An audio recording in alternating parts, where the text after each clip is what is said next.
12장. 사람이 소나 양을 도둑질하여 잡거나 팔면 그는 소 한 마리에 소 5마리로 갚고 양 한 마리에 양 4마리로 갚을지니라. 도둑이 뚫고 들어오는 것을 보고 그를 쳐 죽이면 피 흘린 죄가 없으나 해돋은 후에는 피 흘린 죄가 있으리라. 도둑은 반드시 배상할 것이나 배상할 것이 없으면은 그 몸을 팔아 그 도둑질한 것을 배상할 것이요, 도둑질한 것이 살아 그의 손에 있으면 소나 나귀나 양을 막론하고 갑절을 배상할지니라. 사람이 밭에서나 포도원에서 짐승을 먹이다가 자기의 짐승을 놓아 남의 밭에서 먹게 하면 자기 밭에 가장 좋은 것과 자기 포도원에 가장 좋은 것으로 배상할지니라.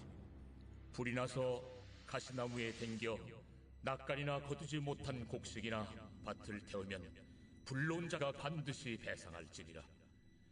사람이 돈이나 물품을 이웃에게 맡겨 지키게 하였다가 그 이웃집에서 도둑을 맞았는데 그 도둑이 잡히면 갑절을 배상할 것이요, 도둑이 잡히지 아니하면 그 집주인이 재판장 앞에 가서 자기가 그 이웃의 물품에 손댄 여부의 조사를 받을 것이며, 어떤 이런 물건, 즉 소나 나귀나 양이나 의복이나 또는 다른 이런 물건에 대하여 어떤 사람이 이르기를 이것이 그것이라 하면 양편이 재판장 앞에 나아갈 것이요, 재판장이 죄 있다고 하는 자가 그 상대편에게 갑절을 배상할지니라. 사람이 나귀나 소나 양이나 다른 짐승을 이웃에게 맡겨 지키게 하였다가 죽거나 상하거나 끌려가도 본 사람이 없으면은 두 사람 사이에 맡은 자가 이웃의 것에 손을 대지 아니하였다고 여호와께 맹세할 것이요, 그 임자는 그대로 믿을 것이며 그 사람은 배상하지 아니하려니와, 만일 자기에게서 도둑 맞았으면 그 임자에게 배상할 것이며 만일 찢겼으면 그것을 가져다가 증언할 것이요, 그 찢긴 것에 대하여 배상하지 아니할지니라. 만일 이웃에게 빌려온 것이 그 임자가 함께 있지 아니할 때에 상하거나 죽으면 반드시 배상하려니와, 그 임자가 그것과 함께 있었으면 배상하지 아니할지니라. 만일 세낸 것이면 세로 족하니라. 사람이 약혼하지 아니한 처녀를 꿰어 동침하였으면 납폐금을 주고 아내로 삼을 것이요, 만일 처녀의 아버지가 딸을 그에게 주기를 거절하면 그는 처녀에게 납폐금으로 돈을 낼지니라. 너는 무당을 살려두지 말라. 짐승과 행함하는 자는 반드시 죽일지니라. 여호와 외에 다른 신에게 제사를 드리는 자는 멸할지니라. 너는 이방 나그네를 압제하지 말며 그들을 학대하지 말라. 너희도 애국 땅에서 나그네였으니라. 너는 과부나 고아를 해롭게 하지 말라. 내가 만일 그들을 해롭게 함으로 그들이 내게 부르짖으면 내가 반드시 그 부르짖음을 들으리라. 나의 노가 맹렬함으로 내가 칼로 너희를 죽이리니 너희의 아내는 과부가 되고 너희 자녀는 고아가 되리라. 내가 만일 너와 함께한 내 백성 중에서 가난한 자에게 돈을 구워주면 너는 그에게 채권자같이 하지 말며 이자를 받지 말 것이며, 내가 만일 이웃의 옷을 전당 잡거든 해가 지기 전에 그에게 돌려보내라. 그것이 유일한 옷이라. 그것이 그의 알몸을 가릴 옷인즉 그가 무엇을 입고 자겠느냐. 그가 내게 부르짖으면 내가 들으리니 나는 자비로운 자임이니라. 너는 재판장을 모독하지 말며 백성의 지도자를 저주하지 말지니라. 너는 내가 추수한 것과 내가 짜낸 즙을 바치기를 더디하지 말지며 내 처음 난 아들들을 내게 줄지며 내 소와 양도 그와 같이 하되 이랫동안 어미와 함께 있게 하다가 여드레 만에 내게 줄지니라. 너희는 내게 거룩한 사람이 될지니 들에서 짐승에게 찢긴 동물의 고기를 먹지 말고 그것을 개에게 던질지니라. 아멘. 오늘도 하나님의 말씀을 통하여 마음 가운데 기쁨과 평안이 있기를 주님의 이름으로 축원합니다. 오늘의 주제는 하나님께 속한 사람답게 이라고 한번 정해보았습니다. 우리는 지금 십계명 이후 주어진 하나님의 율법 언약서를 살펴보고 있습니다. 23장까지 이어지는 이 언약서는요, 결국 하나님의 백성들이 하나님의 백성답게 살아가기 위한, 더 크게 보면 사람이 사람답게 살아가기 위한 하나님의 이런 가이드라인이라고 보면 될 것 같습니다. 22장은 크게 두 섹션으로 나눌 수 있습니다. 성경 표제를 보아도 알 수 있듯이 1절부터 15절은 이 배상에 관한 법, 그 다음에 16절부터 31절까지는 도덕에 관한 법에 대해 오늘 말씀하고 있습니다. 1절부터 4절을 보면 이 도둑질에 대한 배상에 관해 말씀하고 있는데, 한번 1절부터 보도록 하겠습니다.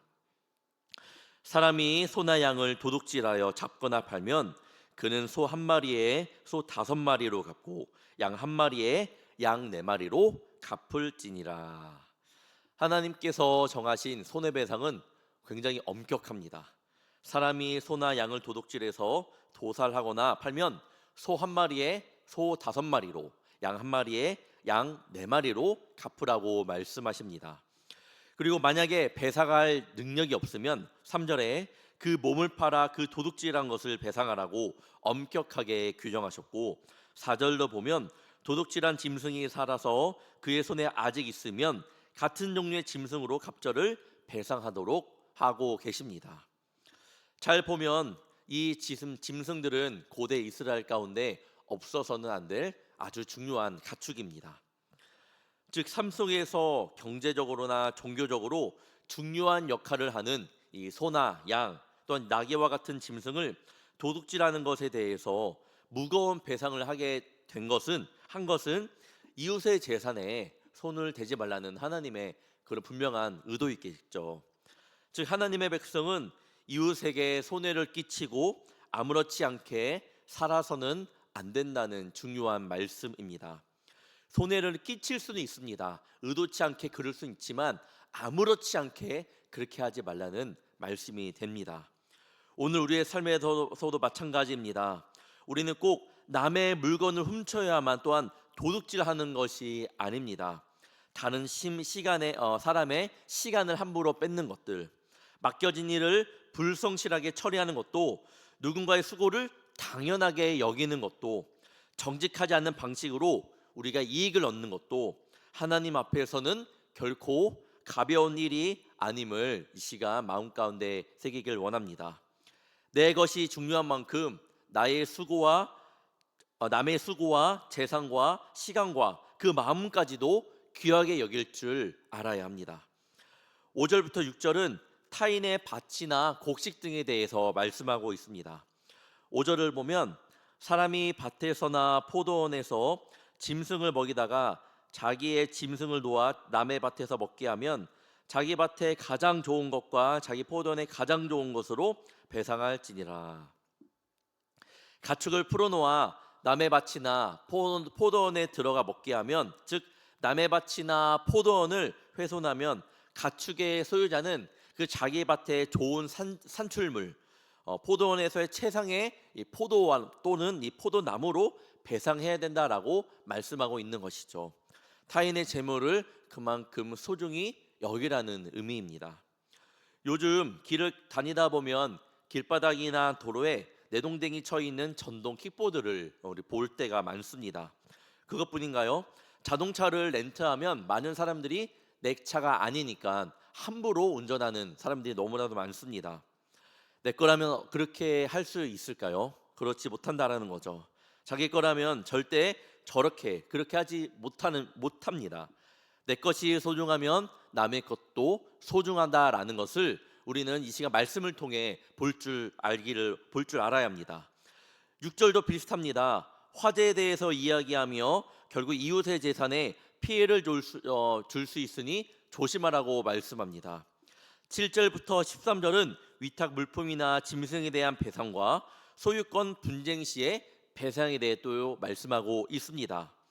14절과 15절은 빌려온 짐승에 대해 말씀하고 있는데, 이웃에게서 빌려온 짐승이 다치거나 죽는 경우가 있는데, 만일 빌려온 짐승의 주인이 없을 때 다치거나 죽었으면 배상하라고 말씀하지만, 그때 그 주인이 옆에 있을 경우에는 다치거나 죽었다면 또한 배상하지 않아도 된다라고 말씀하고 있습니다. 배상에 대한 규정을 하나하나 자세히 다루기는 어렵지만 중요한 점은 이것입니다. 타인에게 피해를 입혔다면 반드시 배상하도록 해야 된다라는 그런 말씀이 됩니다. 앞서 하나님께서 우리에게 십계명과 함께 언약서를 주신 이유는 무엇이라고 말씀드렸나요? 인간이 인간답게 살기 위해, 즉 인간의 자유를 위해서라고 말씀드렸습니다. 하나님께서 우리에게 주신 이 언약서를 주신 이유는 인간이 인간답게, 사람이 사람답게 살아가기 위함이라고 말씀드렸는데, 오늘 말씀을 통해 알 수 있는 것이 있습니다. 인간의 자유는 나 한 사람만의 자유를 의미하지 않는다라는 거예요. 나도 자유가 중요하지만 이웃들의 그 자유도 중요함을 말씀합니다. 이 자유에는 다른 사람의 자유도 포함되어 있는 겁니다. 즉 배상에 대한 법이 의도한 바는요, 공동체 전체의 화합이고 평화입니다. 내 것이 소중한 만큼 이웃의 것도 소중히 여긴다면 서로가 서로를 믿고 신뢰하는 아름다운 공동체가 될 수 있다라는 거죠. 오늘 말씀을 준비하면서 떠오르는 성경 인물이 있습니다. 바로 삭개오입니다. 오늘 말씀을 보고 삭개오를 보면 삭개오가 자신의 잘못에 대한 고백과 함께 자신의 재산 절반을 가난한 자에게 주겠다고 말씀하고 있고요. 만일 누구의 속여 빼앗은 것이 있으면 내 갑절이나 갚겠다고 합니다. 그 말씀이, 이 말씀을 보고 이 삭개오의 말씀을 다시 한번 보게 되면 어떻게 해석이 되나요? 이는 삭개오가 단지 갚았다라는 것을 넘어서 이웃을 향해 마음 문이 열렸다라는 것을 볼 수 있습니다. 이는 세상의 재물을 바라보던 그가 자신의 눈을 들어 하나님을 바라보니 세상의 욕심으로부터 자유하게 됩니다. 또한 눈을 들어 주님을 바라보니 그제서야 이웃도 함께 눈에 들어오게 되었다라는 겁니다. 하나님 사랑과 이웃 사랑은 뗄래야 뗄 수 없는 하나의 말씀이라고 볼 수 있습니다. 내 주변의 이웃도 더 사랑하는 성도님들 되시길 원합니다. 하나님 사랑, 이웃 사랑은 하나의 모습임을 삶 가운데 깊이 새기길 주님의 이름으로 또한 축원합니다. 16절부터 31절은 도덕에 관한 말씀입니다. 이는 매우 실제적인 말씀인데 이 법을 크게 네 가지로 나누면 16절부터 17절은 성도덕과 올바른 신앙에 대해, 18절부터 20절은 이방 풍습에 대한 이 법, 또한 21절부터 27절은 이스라엘 백성 중에 약자에 대한 법, 또한 28절부터 마지막 절까지는 하나님에 대한 법입니다. 겉으로 보면 여러 규례가 흩어진 것처럼 보일 수 있겠지만 이 말씀을 하나로 묶는 중요한 주제가 있습니다. 바로 하나님의 백성은 사람을 함부로 대하지 말라는 주님의 말씀입니다. 16절부터 17절 한번 보겠습니다. 사람이 약혼하지 아니한 처녀를 꾀어 동침하였으면 납폐금을 주고 아내로 삼을 것이요, 만일 처녀의 아버지가 딸을 그에게 주기를 거절하면 그는 처녀에게 납폐금으로 돈을 낼지니라. 이 말씀에서는 한 남자가 약혼하지 않는 처녀를 꾀어 동침한 것에 대해 말씀하고 있습니다. 오늘날 우리가 읽기에는 낯설고 좀 조심스러운 부분이기도 합니다. 그러나 이 말씀의 핵심은 분명합니다. 하나님은 사람을 욕망의 대상으로 이용하고 버리는 일을 가볍게 여기지 않는다라는 말씀이죠. 당시 사회에서 여성은 매우 취약한 위치에 있었습니다. 특히 결혼하지 않는 여성이 성적인 관계로 인해 상처를 입게 되면 그 삶 전체가 흔들릴 수 있다라는 거겠죠. 그래서 하나님은 남자가 책임 없이 여성을 이용하지 못하도록 하셨습니다. 그 관계에 대해 책임을 분명하게 묻고 있습니다. 여기서 중요한 것은 이겁니다. 하나님은 관계 안에서 생기는 상처와 책임을 분명히 보신다라는 말씀이죠. 오늘 우리의 시대에도 사람을 쉽게 만납니다. 쉽게 가까이하고 쉽게 상처 주고 쉽게 떠나기도 합니다. 그러나 하나님의 백성은 관계를 가볍게 대하지 않으십니다. 또한 21절에서 27절은 나그네, 과부, 고아, 가난한 자에 대한 말씀이 나옵니다. 세상은 힘 있는 사람의 목소리가 크게 들리고 돈 있는 사람의 말은 무겁게 여기고 지혜 있는 사람의 말은 쉽게 무시하지 못합니다. 우리 하나님은 하지만 약자의 부르짖음을 더 크게 들으십니다. 나그네의 외로움, 과부의 막막함, 고아의 불안 등을 보십니다.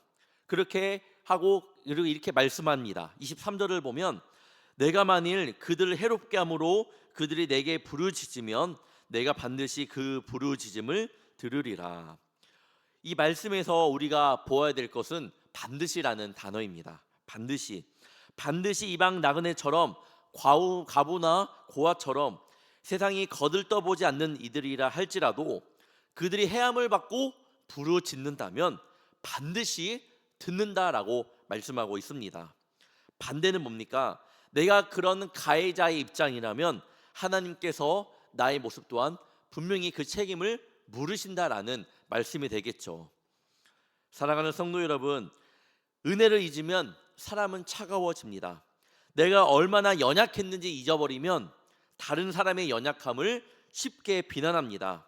내가 하나님의 긍휼함으로 이 시간까지 살아왔음을 잊어버린다면 다른 사람의 눈물이 보이지 않습니다.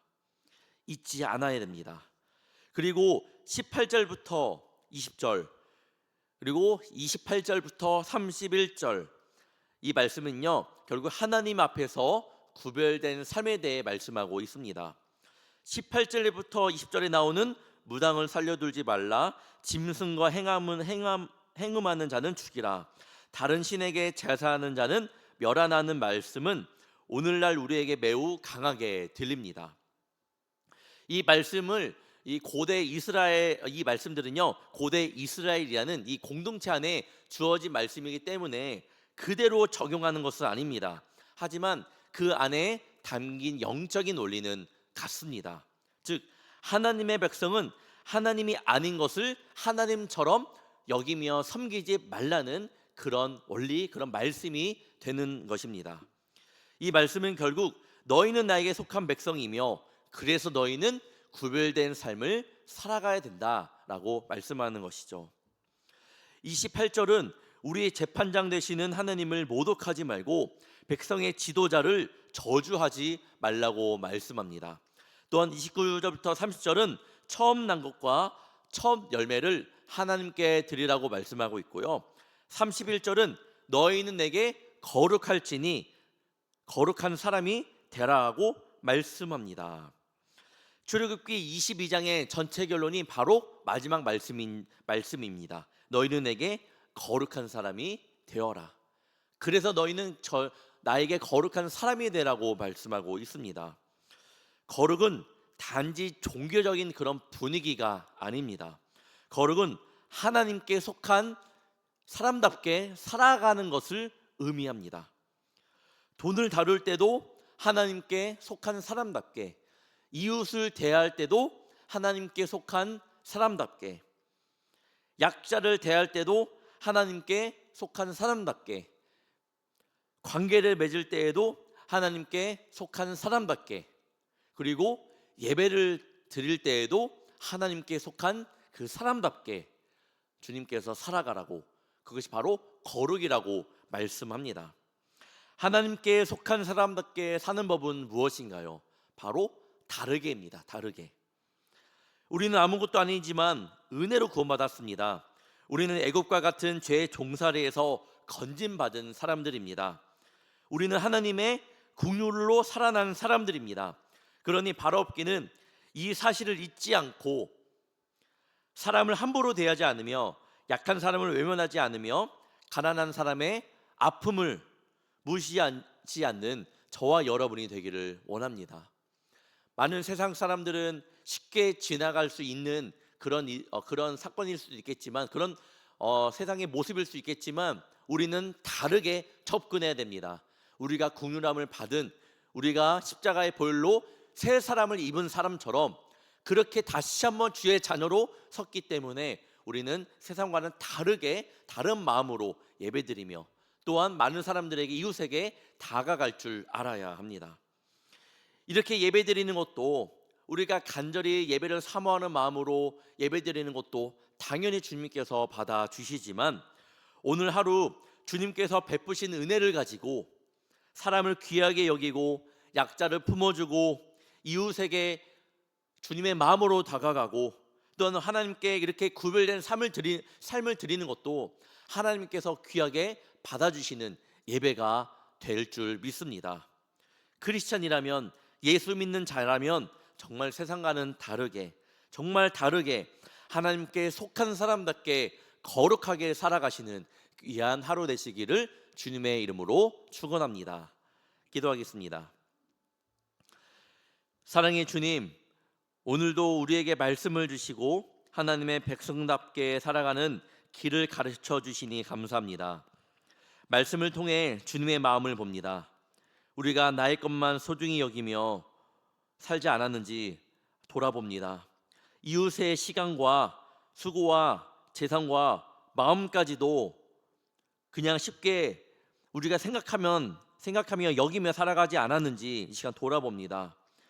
또한 누군가에게 손을 끼치고도 아무렇지 않게 지나가는 사람이 아니었는지 내 모습을 돌아봅니다.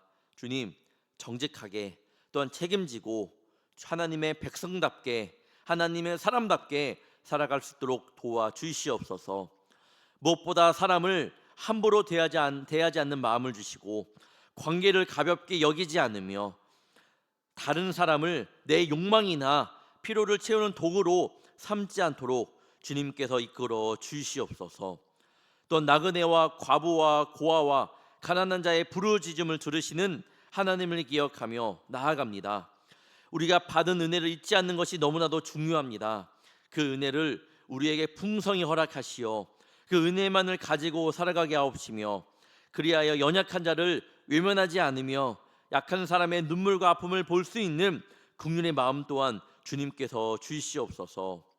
너희는 내게 거룩한 사람이 될지니라고 말씀하신 것처럼 우리의 삶이 하나님께 속한 사람답게 구별된 사람으로 살아가기를 원합니다. 어디에서나 어떠한 상황 속에서나 세상과는 구별되며 다르게 살게 하옵시며 나의 삶을 통하여 주님만이 이 땅 가운데 드러날 수 있는 그런 삶이 되게 하여 주시옵소서. 이 시간 1,000번째 예물과 감사 예물로 주님 앞에 마음을 드립니다. 늘 주님께서 필요한 모든 것을 채워주심에 감사드리며 이 예물을 기쁨과 정성으로 드리오니 주님의 뜻에 귀하게 사용되게 하시고 드리는 손길마다 은혜와 감사가 차고 넘치도록 주님께서 성도들의 삶과 가정과 일터와 자녀들의 삶 가운데 넘치게 하여 주시옵소서. 오늘 하루도 새벽을 깨워 나온 주의 자녀들을 기억하여 주시며 오늘 말씀을 통하여 세상과 다르게 살아가기로 결단하며 굳건한 믿음으로 나아가는 주의 자녀들과 동행하여 주실 줄 믿사오며 살아계신 예수 그리스도의 이름으로 간절히 기도합나이다. 아멘.